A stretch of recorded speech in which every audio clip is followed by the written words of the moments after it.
낮 동안 소모되었던 에너지를 내면으로 모으고 살아온 날들의 지혜를 정제하며 다가올 삶의 새로운 막을 준비하는 가장 신성한 시간입니다.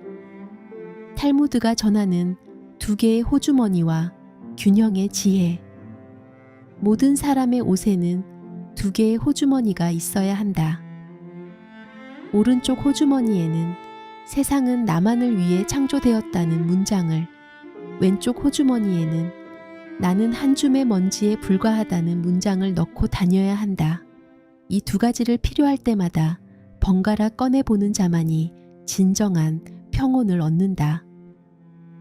한 부유하고 명망 높은 자산가가 있었습니다.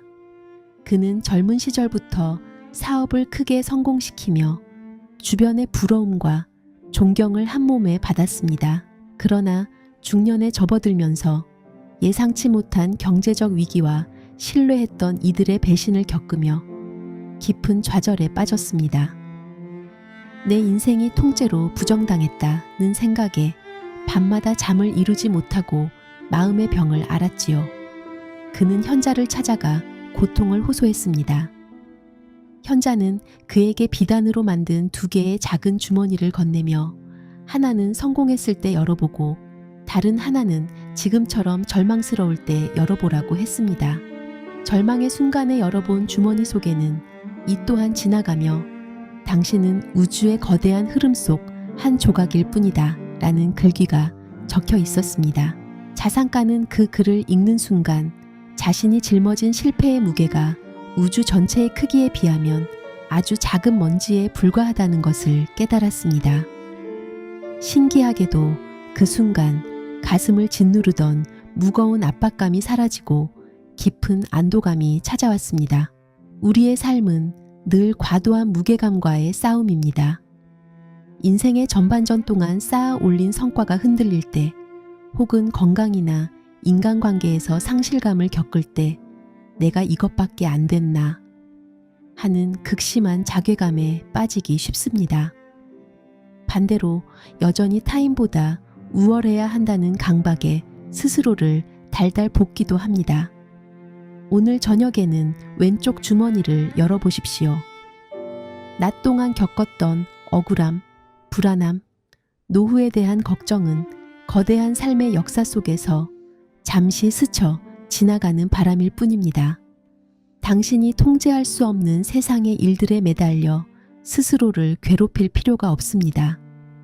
나는 그저 내 몫의 삶을 담담히 걸어가는 존재일 뿐이라는 비움의 지혜를 받아들일 때 비로소 상처받은 마음이 치유되고 깊은 밤의 평온이 찾아옵니다.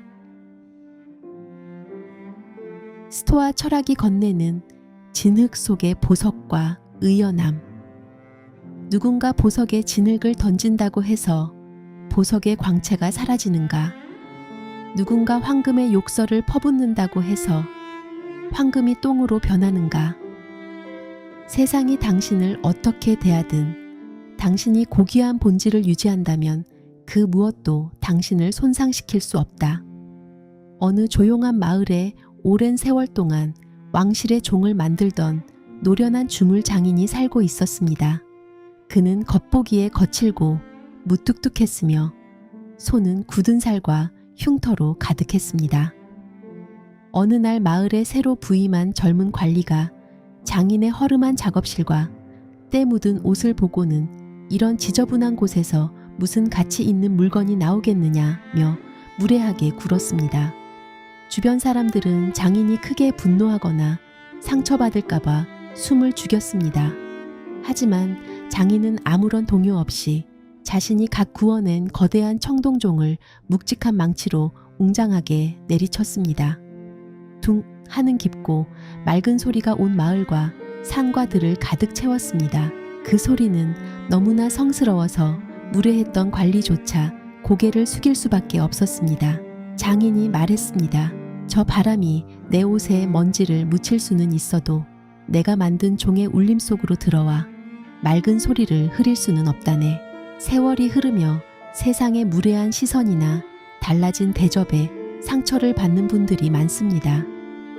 직장에서의 은퇴 혹은 사회적 역할의 축소로 인해 이제 나는 사회에서 쓸모없는 존재가 된 것은 아닐까 하는 서글픔이 밀려오기도 합니다.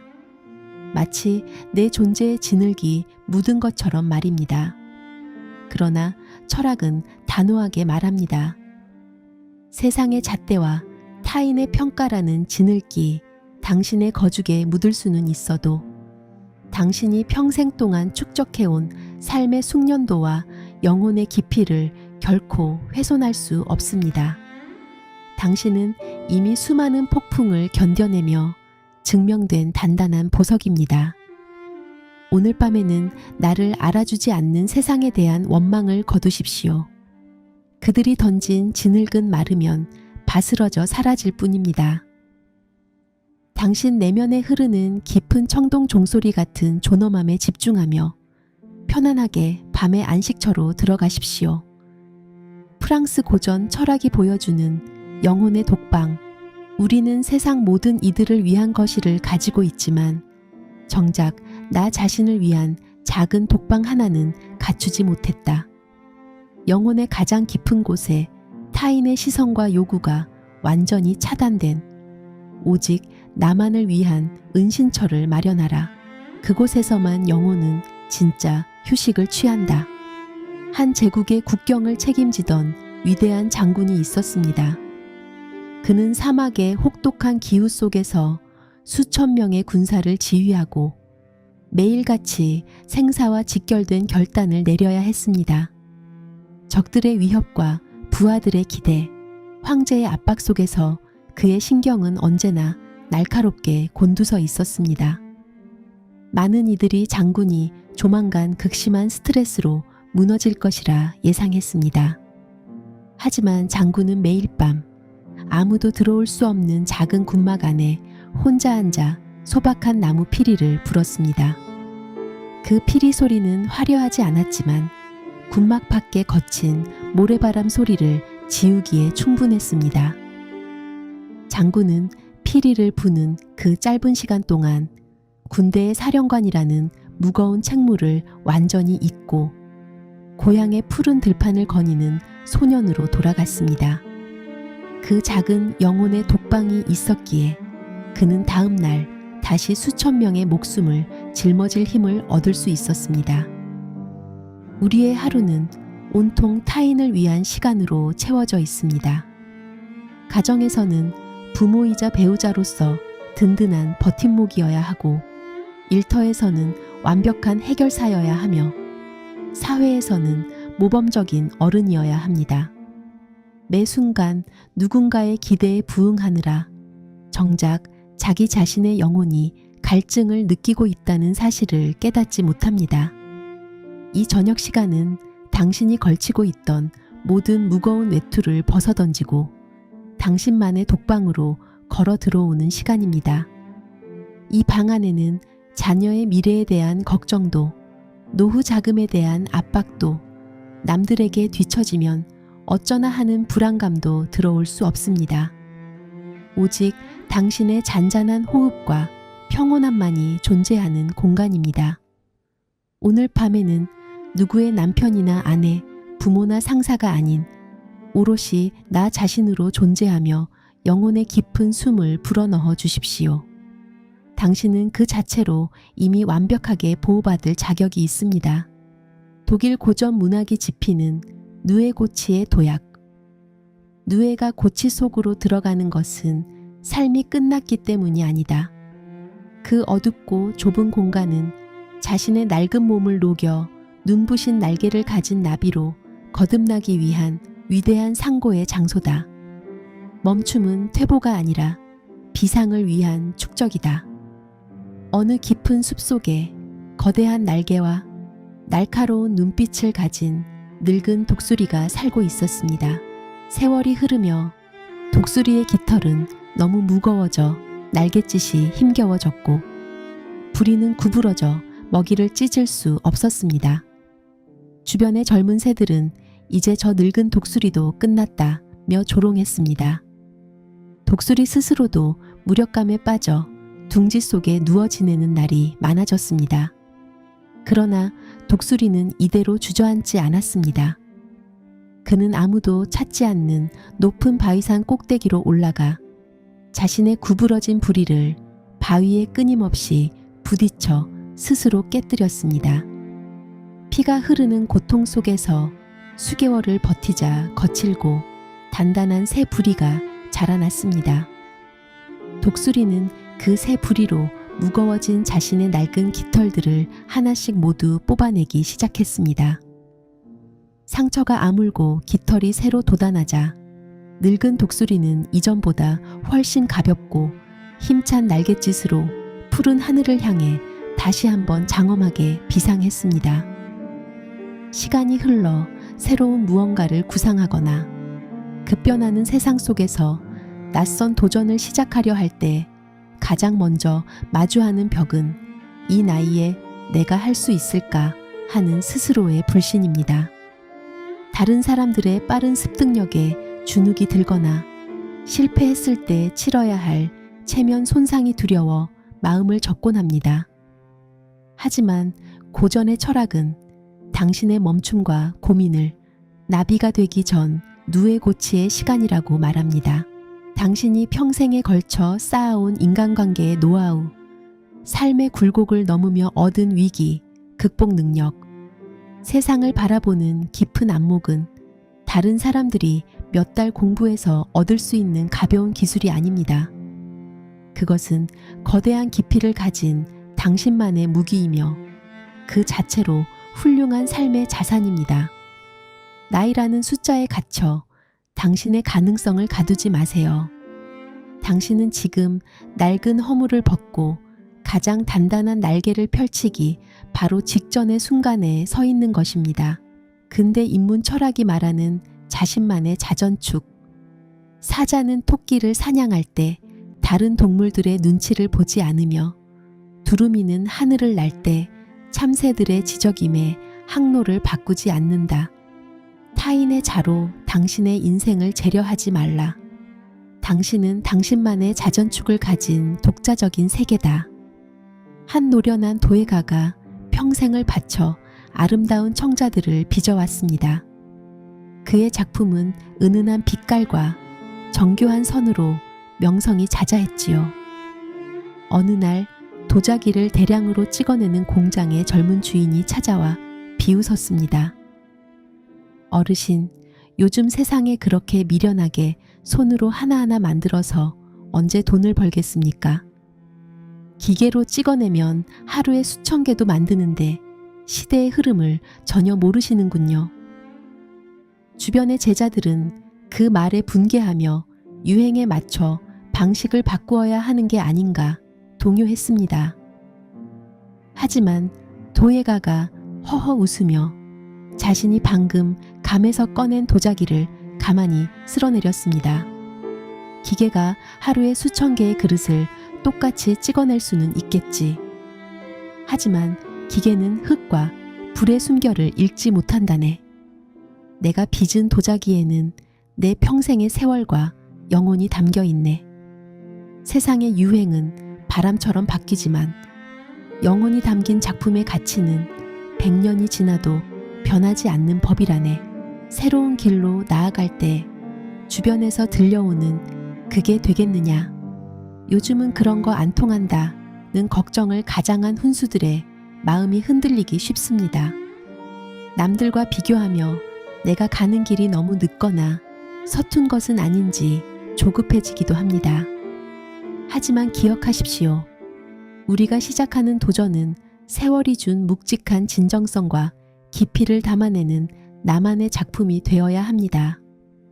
세상의 빠른 속도에 나를 맞추려 억지로 조급해 할 필요가 없습니다. 당신이 살아온 이야기, 당신이 가진 직관 그 자체가 가장 독창적인 경쟁력입니다. 타인의 시선이나 냉소적인 조언은 안개 속을 떠도는 소음일 뿐입니다.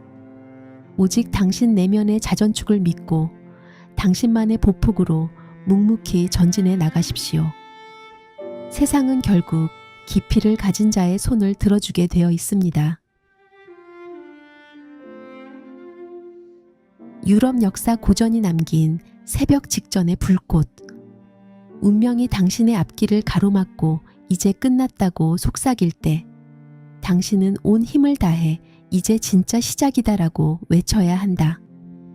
밤이 깊을수록 별은 더 찬란하게 빛나고 혹독한 겨울의 한복판에서 봄의 새싹은 이미 땅 밑에서 요동치고 있다.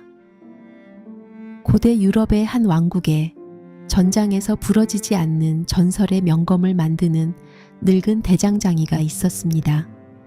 사람들은 그가 특별한 마법이나 신비로운 주문을 사용해 검을 만든다고 믿었습니다. 한 젊은 제자가 찾아와 그 비밀을 가르쳐달라고 간청했습니다. 대장장이는 묵묵히 제자를 화덕 앞으로 데려갔습니다. 그가 보여준 과정은 상상을 초월할 정도로 혹독했습니다. 대장장이는 시뻘겋게 달구어진 철을 꺼내 거대한 망치로 수천 번을 사정없이 내려쳤습니다. 철이 비명을 지르듯 불꽃이 사방으로 튀었습니다. 그리고는 곧바로 얼음장처럼 차가운 물속에 철을 집어넣었습니다. 치익하는 굉음과 함께 자욱한 수증기가 피어올랐습니다. 대장장이는 이 과정을 수없이 반복했습니다. 이 철이 왜 이토록 뜨거운 불길과 차가운 물속을 오가며 무수한 매질을 당해야 하는지 아느냐? 이 고통을 견디지 못한 철은 겉보기엔 화려해도 실전에 나가면 단 한 번의 충격에 부러지고 말기 때문이다.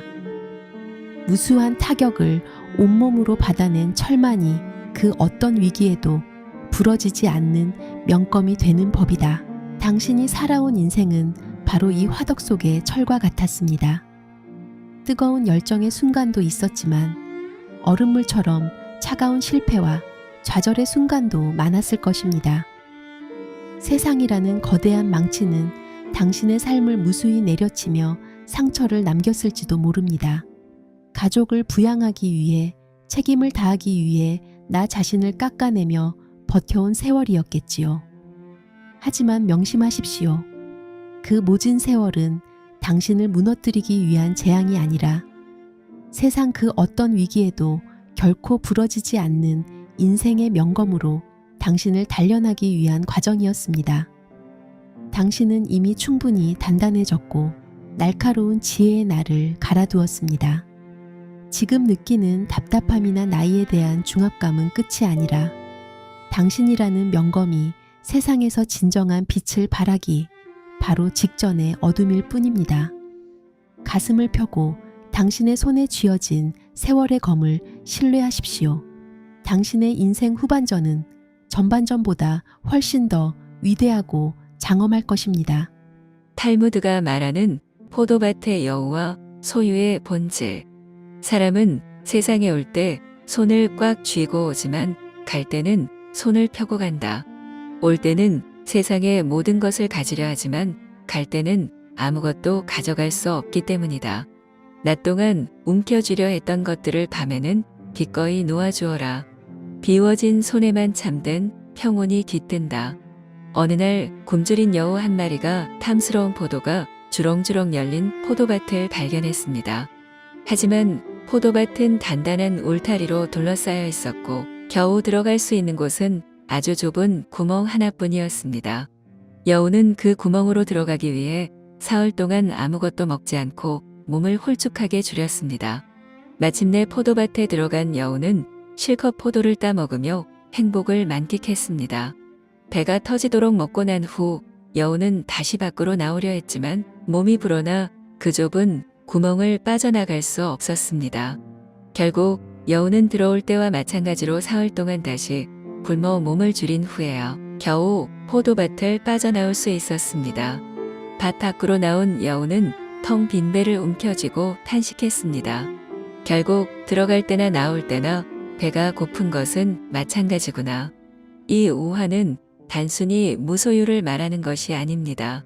우리가 인생을 살아가며 겪는 수많은 집착과 스트레스의 본질을 꿰뚫고 있습니다. 우리의 나이가 되면 우리는 참으로 많은 것을 양손에 움켜쥐고 살아갑니다. 재산, 사회적 지위, 자녀의 성공, 주변의 평판 등 내가 이룬 것들을 지켜내야 한다는 강박과 책임감이 늘 어깨를 짓누릅니다. 낮 동안 그것들을 지키기 위해 고군분투하다 보면 마음은 어느새 상처와 피로로 가득 차게 되지요. 하지만 저녁은 그 움켜쥔 손을 가만히 펴는 시간입니다. 포도밭의 여우처럼 우리가 세상에서 얻은 모든 외적인 조건들은 결국 잠시 누리다 가는 것들일 뿐입니다. 밤에 침대에 누워서까지 어떻게 하면 더 움켜쥘까, 잃어버리면 어쩌지 하며 불안해할 필요가 없습니다.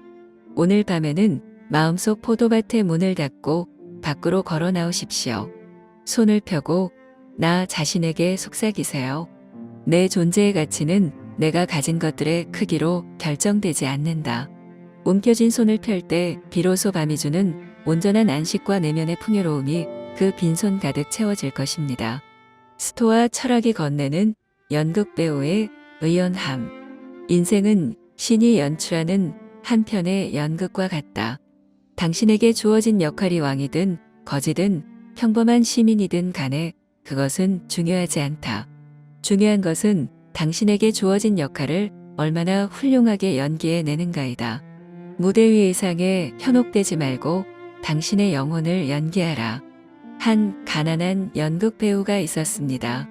그는 평생 주인공의 화려한 그늘에 가려져 무대 뒤를 쓸거나 잠깐 지나가는 행인 역할을 맡아왔습니다. 어느 날 극단의 사정으로 인해 그가 드디어 한 나라의 고결한 현자 역할을 맡게 되었습니다. 그는 무대 위에서 눈부신 비단 옷을 입고 관객들의 엄청난 찬사를 받았습니다. 연극이 끝나고 막이 내리자 그는 다시 초라한 자신의 옷으로 갈아입어야 했습니다. 동료 배우들은 그가 화려한 무대에서 내려와 다시 가난한 현실로 돌아가면 큰 상실감에 빠질까 걱정했습니다. 하지만 분장실을 나서는 그의 표정은 그 어느 때보다 평온했습니다. 그가 말했습니다. 무대 위의 왕관은 내 것이 아니었고 지금 입은 이 누더기 옷도 진짜 내가 아니라네. 나는 그저 매 순간 내게 주어진 인물의 영혼을 최선을 다해 살아냈을 뿐이네. 그것으로 내 삶은 이미 완벽하다네. 우리가 겪는 가장 큰 심리적 위기 중 하나는 무대 의상의 변화에서 옵니다. 직장에서 은퇴를 하거나 사회적 역할이 축소되거나 가정 내에서 자녀들이 독립하며 자신의 입지가 줄어들 때 마치 인생 전체가 실패한 것처럼 깊은 무력감과 우울감을 느끼곤 합니다. 자신이 잊고 있던 직함과 역할을 진짜 자기 자신이라고 착각했기 때문입니다. 스토아 철학은 우리에게 무대 위에 조명이 꺼진 뒤에 삶을 바라보라고 구원합니다. 당신이 인생의 전반전에서 어떤 역할을 맡았든 그것은 삶이라는 거대한 연극의 한 장면에 불과했습니다. 완벽하게 그 역할을 해내느라 고생한 당신에게 필요한 것은 상실감이 아니라 당당한 자부심입니다. 이제 막이 내린 배역에 미련을 두지 마세요. 무대 의상을 벗은 맨 얼굴의 당신은 그 자체로 고귀하고 단단한 존재입니다. 오늘 밤에는 세상이 부여했던 모든 계급장과 역할을 내려놓고 온전한 인간 자신으로서 누리는 평온함을 만끽하십시오. 당신은 이미 인생이라는 무대에서 가장 아름다운 연기를 펼쳐 보인 위대한 주인공입니다. 프랑스 고전 철학이 보여주는 강물과 섬의 평화. 세상이라는 거대한 강물은 끊임없이 소용돌이치며 흘러간다. 그 물결을 모두 거스르려 하다가는 지쳐 가라앉을 뿐이다. 강물 한가운데 굳건히 솟아있는 작은 섬처럼 세상의 소란 속에서도 나만의 중심을 지키는 내면의 성소를 마련하라. 어느 넓은 강가에 세워진 거대한 물레방아가 있었습니다. 물레방아는 밤낮 없이 거세게 몰아치는 강물을 온몸으로 받아내며 곡식을 찧었습니다. 홍수가 나면 물살이 너무 세서 부서질 듯 요동쳤고 가뭄이 들면 물이 부족해 삐걱거리며 비명을 질렀습니다. 물레방아는 단 한순간도 편히 쉴 수 없는 자신의 운명이 원망스러웠습니다. 그러던 어느 날 거센 폭풍으로 인해 물레방아의 연결축이 잠시 빠지게 되었습니다. 강물은 여전히 무섭게 휘몰아쳤지만 축이 분리된 물레방아는 더 이상 물살에 따라 돌지 않고 고요하게 멈추어 섰습니다.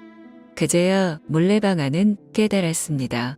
자신을 괴롭힌 것은 거친 강물이 아니라 그 강물의 힘을 고스란히 몸으로 받아내며 돌 수밖에 없도록 꽉 맞물려 있던 자신의 축이었다는 사실을 말입니다.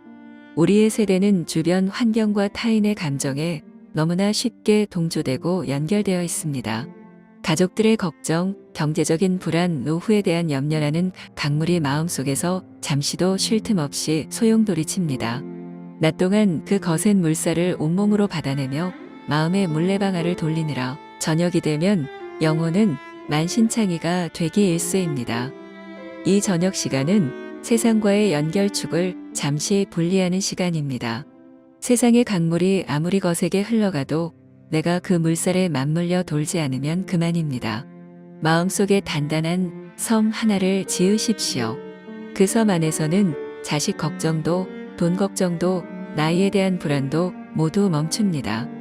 바깥 세상은 바깥 세상의 흐름대로 흘러가게 두고 지금 이 순간 내 마음의 섬은 고요하다고 선언하세요. 외부의 거친 파도가 범침할 수 없는 나만의 내면, 성소에서 깊은 호흡을 들이쉬다 보면 낮 동안 엉켰던 감정의 실타래가 차분하게 가라앉는 것을 느낄 수 있을 것입니다. 독일 고전 문학이 지피는 겨울나무의 열정. 가을이 되어 잎이 지는 것을 슬퍼하지 말라. 나무가 허물을 벗는 것은 다가올 혹독한 겨울을 견디고 이듬해 봄에 더 찬란한 꽃을 피우기 위한 위대한 결단이다. 껍질이 단단해질수록 뿌리는 깊어지며 진짜 생명력은 보이지 않는 곳에서 자라난다. 어느 정원에 수십 년 동안 화려한 꽃을 피워내던 거대한 목련나무가 있었습니다. 해마다 봄이 되면 사람들은 이 나무에 눈부신 백색 꽃을 보며 찬사를 아끼지 않았습니다.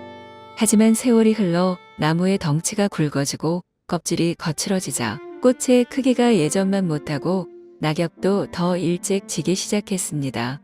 정원사는 이 늙은 나무가 이제 수명을 다해 곧 말라 죽을 것이라 생각했습니다.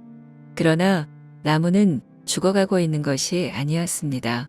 화려한 겉모습에 쓰이던 에너지를 차단하고 대신 땅속 깊은 곳으로 뿌리를 더 넓고 깊게 뻗어 나가고 있었습니다. 보이지 않는 흙 속에서 영양분과 대지의 지혜를 가득 채운 목련나무는 다음해 봄이 되자 이전의 가벼운 화려함과는 비교도 할 수 없을 만큼 깊고 은은한 향기를 풍기는 묵직하고 장엄한 꽃들을 온 가지에 피워냈습니다. 세월이 준 거친 껍질은 쇠락의 징조가 아니라 더 거대한 생명력을 품기 위한 단단한 갑옷이었던 것입니다. 우리는 새로운 도전을 구상할 때 흔히 내 나이에 굳이 사서 고생을 하느냐, 젊은 사람들의 감각을 어떻게 따라가느냐는 스스로의 검열과 주변의 시선에 가로막히곤 합니다. 젊은 시절에 화려했던 전성기와 지금의 모습을 비교하며 질의 용기를 잃기도 합니다. 하지만 고전 철학은 당신이 지금 겨울나무의 시기를 지나고 있다고 말합니다. 겉보기의 화려함은 덜할지 몰라도 당신의 내면에는 살아온 세월 동안 축적된 직관, 위기관리 능력, 그리고 사람의 마음을 읽는 깊은 통찰이라는 거대한 뿌리가 내려져 있습니다. 새로운 도전을 시작할 때 젊은이들의 빠른 속도에 주눅들 필요가 전혀 없습니다. 우리의 도전은 속도가 아니라 깊이와 진정성으로 승부하는 것입니다. 당신이 가진 거친 나무껍질 같은 인생의 경험들은 그 어떤 젊은이도 흉내낼 수 없는 최고의 자산입니다. 가슴 속에 여전히 무언가를 배우고 세상에 내보이고 싶은 열망이 있다면 당신은 여전히 푸른 싹을 틔울 준비가 된 가장 강력한 생명입니다. 근데 인문 철학이 말하는 경기장 안의 투사, 안전한 관람석에 앉아 남의 경기를 평가하는 비평가들의 말에 귀를 기울이지 말라. 그들은 승리의 기쁨도 실패의 쓰라림도 알지 못하는 겁쟁이들일 뿐이다. 진정한 영광은 먼지와 땀으로 범벅이 된 채 경기장 한복판에서 고군분투하는 사람에게만 주어진다. 넘어지는 것은 부끄러운 일이 아니며 경기장에 서보지도 못한 삶이야말로 가장 빈약한 삶이다. 한 노련한 선장이 이끄는 배가 안개가 자욱한 밤바다를 항해하고 있었습니다. 갑자기 전방에서 정체 모를 불빛이 나타났습니다. 선장은 무전을 보냈습니다. 충돌 위험이 있으니 그쪽에서 항로를 남쪽으로 10도 변경하라. 그러자 상대방에게서 답신이 왔습니다. 불가능하다. 당신들이 항로를 북쪽으로 10도 변경하라. 선장은 불쾌해하며 자신의 오랜 경력과 배의 크기를 과시하며 다시 무전을 보냈습니다. 나는 30년 경력의 선장이고 이 배는 거대한 상선이다. 당장 항로를 변경하라. 그러자 상대방의 묵직한 목소리가 다시 돌아왔습니다. 여기는 등대다. 항로를 변경하는 것은 당신들의 자유이나 변경하지 않으면 암초에 부딪힐 것이다. 선장은 황급히 키를 돌려 항로를 변경했습니다. 우리가 나이가 들어 새로운 길을 걷고자 할 때 가장 발목을 잡는 것은 다름 아닌 주변 사람들의 시선과 조언입니다. 그 나이에 채면 국익에 그런 걸 왜 하느냐, 안 되면 어쩌려고 그러냐라며 걱정을 가장한 냉소와 참견이 사방에서 들려옵니다. 안전한 관람석에 앉아 타인의 도전을 구경만 하는 이들의 말에 흔들리다 보면 내 소중한 꿈은 시작도 해보기 전에 꺾이고 맙니다. 하지만 이 에피소드가 보여주듯 세상 사람들의 잔소리는 등대가 아니라 안개 속을 떠도는 다른 배들의 소음일 뿐입니다. 내 인생의 항로를 결정하는 유일한 등대는 내 내면의 목소리입니다. 우리의 도전은 체면을 구기는 일이 아니라 내 인생의 경기장에 당당히 서서 주도권을 쥐는 가장 용기 있는 행동입니다. 서툴러서 넘어질 수도 있고 첫 결과가 만족스럽지 않을 수도 있습니다. 하지만 경기장에서 땀 흘려본 사람만이 실패를 디딤돌 삼아 명작을 만들어낼 수 있습니다. 관람석의 야유와 참견에 고개를 숙이지 마세요. 당신의 인생은 구경꾼들의 것이 아니라 오롯이 당신의 것입니다. 내일 아침 당당하게 당신만의 경기장 안으로 걸어 들어가십시오. 나는 오늘 하루도 내 삶의 자리에서 책임을 다해 훌륭하게 살아냈다. 세상의 잣대와 타인의 평가는 내 존재의 고귀함을 단일 밀리미터도 흔들 수 없다. 내 거친 손과 세월의 흉터는 더 위대한 비상을 시작할 단단한 날개다. 나는 과거의 미련을 깨끗이 비워내고 내일 아침 가장 나다운 모습으로 새롭게 시작할 용기를 가졌다. 오늘 밤은 온전한 평화 속에서 깊고 달콤한 휴식을 취한다. 참으로 편안하고 감사한 밤이다. 인생의 깊이를 아는 당신의 마음의 영롱한 평온이 깃들기를 바랍니다. 낮 동안 세상의 풍파를 온몸으로 막아냈던 당신의 지친 마음이 이 밤 동안 완벽하게 치유되고 내일은 오직 당신이 주인공인 위대한 서막이 열릴 것입니다. 편안하고 깊은 잠에 드십시오.